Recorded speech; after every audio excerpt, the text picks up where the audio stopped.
Hello everyone, myself Omkar Vats and today we will discuss about new topic Ampere circuital law.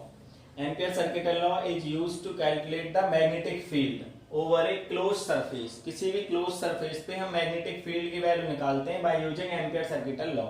Clear है? अब जैसे इसको हमने define करने के लिए मैं पहले लिख दिया मैंने कि क्लोज इंटीग्रल इंटीग्रेशन हुआ है क्लोज सरफेस पे, तो close integral of b dot dl is equals to mu naught times the total current. ठीक है, mu naught times the total current जो इसकी वैल्यू होती है. अब इसको हम डिफाइन कैसे करते हैं? डेफिनेशन जो होती है ना फिजिक्स में, किसी भी चीज को हमें रटना नहीं चाहिए. ठीक है, अब इसकी डेफिनेशन खुद बनाओ. मतलब ये तुमको याद रखना है कि close integral of b dot dl is equals to mu naught times the total current. अब देखो इसको कैसे डिफाइन करना है. इधर से चलेंगे भाई. इंटीग्रेशन किसका होगा? जिसमें चेंज होता है. तो dl में जैसे चेंज हो रहा है तो लाइन इंटीग्रल, क्योंकि dl है तो क्या होगा? Line integral of magnetic field. इधर से चलना है. Line integral of magnetic field over a close surface. ये हो गया close surface is equal to किसके इक्वल है? Mu naught times. Times means होता है मल्टीप्लाई.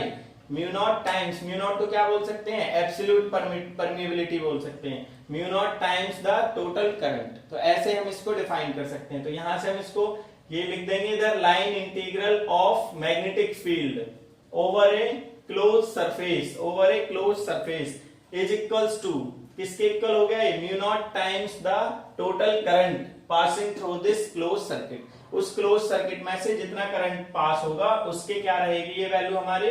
म्यू नॉट टाइम्स होती है टोटल करंट की.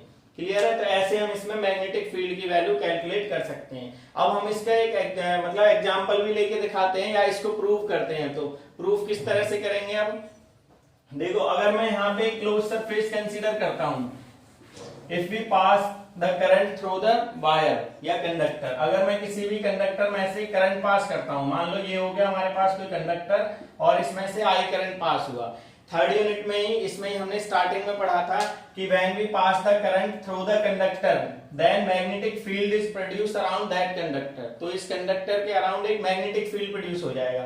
ठीक है, सर्कुलर फॉर्म में ये मैग्नेटिक फील्ड यहाँ पे प्रोड्यूस हो जाएगा. तो ये हो गया इसके चारों ओर मैग्नेटिक फील्ड. ठीक है, इसकी रेडियस हमें गिवन है. मान लो रेडियस इसकी दे रखी है हमें r, तो r इसकी रेडियस हमें गिवन है. अब क्या होगा? अगर पहले तो हमें इसकी डायरेक्शन कैलकुलेट करनी हो तो डायरेक्शन निकालते हैं फ्लेमिंग मतलब राइट हैंड थंब रूल से. ठीक है, राइट हैंड रूल से मैग्नेटिक फील्ड की डायरेक्शन हम इस पे निकाल सकते हैं. इसको ना एक तरीके से 3D में सोचो. ये वायर हो गया एक तरीके से, अगर ऐसे रखा है तो वायर हो गया मान लो ऐसे. ठीक है, ये वायर हो गया ऐसे और मैग्नेटिक फील्ड इसके चारों ओर आएगा. ऐसे मैग्नेटिक फील्ड प्रोड्यूस होगा. करंट इसमें जा रहा है ऐसे ऊपर की तरफ, करंट आ गया ऐसे. तो करंट ये हो गया, थंब की डायरेक्शन में करंट होता है and the curl of fingers will give the direction of magnetic field. तो अगर हम इधर की तरफ डायरेक्शन निकालेंगे तो ये आएगी डाउनवर्ड डायरेक्शन में, मतलब इनवर्ड डायरेक्शन में. और अगर इधर से ऐसे निकालोगे तो ये आ जाएगी आउटवर्ड. मींस अगर मैं यहाँ पे निकालूं तो ये डायरेक्शन हो जाएगी इस तरह से. ऐसे दिखा दी डायरेक्शन हमने. ठीक है, तो ये आ जाएगी इधर की तरफ और इधर से निकालोगे तो ये आ जाएगी बाहर की तरफ. तो ये हो जाएगी इसमें डायरेक्शन. ठीक है, ये मैग्नेटिक फील्ड की डायरेक्शन हो जाएगी. तो ऐसे करके इस पे हम मैग्नेटिक फील्ड की डायरेक्शन पहले तो निकाल सकते हैं. आर इसकी रेडियस दे रखी है. अगर मैं इसको प्रूफ करता हूं भाई,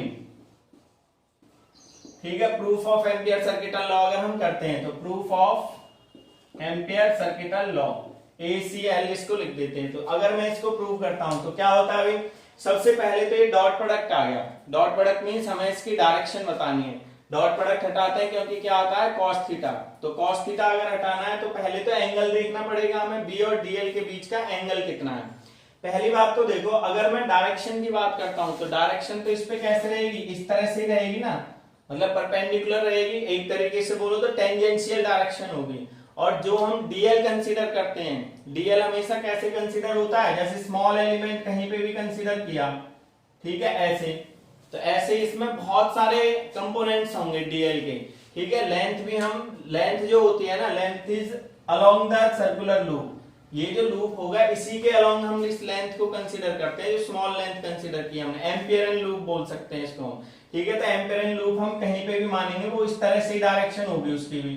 ठीक है, और मैग्नेटिक फील्ड भी कैसे होता है? मैग्नेटिक फील्ड की भी डायरेक्शन यही रहेगी. तो बी की डायरेक्शन यही हो जाएगी और डीएल की डायरेक्शन भी यही हो जाएगी.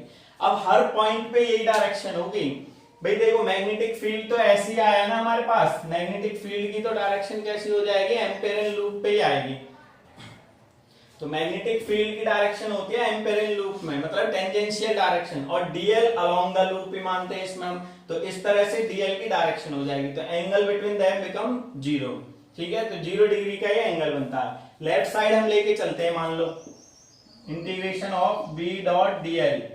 ठीक है, सबसे पहला काम होता है डॉट प्रोडक्ट हटाने का। जब डॉट प्रोडक्ट हटाएंगे तो ये वैल्यू आ जाएगी B D L cos, angle लिख देते हैं हम डायरेक्ट, कितने का एंगल बना है, 0 का ये एंगल बना है, तो बी डी एल कॉस 0 आ जाएगी इसमें वैल्यू। ठीक है भाई, एक काम याद रखना, जब भी हम एंगल लिख देते हैं तो एंगल लिखते ही वेक्टर हटा देते हैं, क्योंकि ये डायरेक्शन ही बताता है। तो कॉस 0 की वैल्यू होती है 1। अगर मैं यहाँ पे इनका इंटीग्रेशन भी करता हूँ, भी टोटल वैल्यूज लिख देते हैं। अगर सबसे पहले तो magnetic field due to conductor, ठीक है, ये हमने पढ़ा था बायट-सैवर्ट्स लॉ में। तो मैग्नेटिक फील्ड मैं डायरेक्ट लिख देता हूं इसको, magnetic field due to conductor कितनी होती है इसकी value, mu naught upon 4 pi 2i upon r। तो magnetic field due to conductor होता है mu naught by 4 pi 2i by r। ऐसे इसको हम सॉल्व करके यहां से कैंसिल भी कर देते थे, mu naught I by 2 pi r होता है, ऐसे भी लिख सकते हैं, mu naught I by 2 pi r इसकी वैल्यू होती थी। तो मैग्नेटिक फील्ड हमें पता है, dl का होगा इंटीग्रेशन, cos 0 की वैल्यू होगी 1। अब देखो इसको जब हम सॉल्व करते हैं, b की वैल्यू बाहर आ जाएगी, ये तो mu naught by 4 pi 2i by r। Integration किसका होगा, dl का होगा इंटीग्रेशन। ठीक है, dl है क्या, है स्मॉल लेंथ। अब हम यहाँ पे बात करते हैं टोटल लेंथ, क्या दे रखा है, सर्कल की टोटल लेंथ कितनी होती है, 2 पाई r होती है। तो ये वैल्यू रख दो यहाँ पे, म्यू नॉट बाई 4 पाई, किसको सॉल्व कर रहे हैं हम इधर, b डॉट dl की वैल्यू को सॉल्व कर रहे हैं, क्योंकि हम लेफ्ट साइड लेके चले हैं। तो mu naught by 4 pi 2i by r तो एज इट इज रखा है, dl क्या है स्मॉल लेंथ, टोटल लेंथ क्या हो जाएगी इसकी 2 पाई r हो जाएगी, पाई r से पाई r कैंसिल, 2 2 जा 4 से 4 कैंसिल, तो क्या बची ये value, b dot dl is equals to mu naught i। तो यही हमें यहाँ पे प्रूव करना था। ठीक है, ये होता है एम्पियर सर्किटल लॉ का प्रूफ। तो बहुत सिंपल है, बस b की वैल्यू रखी mu naught by 4 pi 2i by r, dl क्या था स्मॉल लेंथ होती है, स्मॉल लेंथ इस सर्कल की टोटल लेंथ कितनी हो जाएगी 2 पाई r, इंटीग्रेशन कर दोगे वैल्यू आ जाएगी सॉल्व करके। ठीक है, तो ऐसे हम इसको निकाल सकते हैं। अब हम एक एप्लीकेशन करते हैं उसकी। तो एक एप्लीकेशन होती है एम्पियर सर्किटल लॉ की, magnetic field due to straight conductor carrying current. तो मैग्नेटिक फील्ड की हमें वैल्यू निकालनी है ड्यू टू स्ट्रेट कंडक्टर। तो इस पे देखेंगे अब कैसे इसको सॉल्व करते हैं। सिंपल सा है बहुत, एक स्ट्रेट कंडक्टर कंसीडर किया, इसमें भी पहले बोलते हैं कैरिंग करंट, क्योंकि जब तक करंट नहीं होगा तब तक मैग्नेटिक फील्ड नहीं होता है। तो मान लो इस पे करंट हो गया, ये हमने इस पे करंट पास किया I। अभी जैसे बताया था, जैसे इस पे I करंट पास करोगे तो magnetic field is produce around this conductor, इसके चारों क्या हो जाएगा मैग्नेटिक फील्ड प्रोड्यूस हो जाएगा।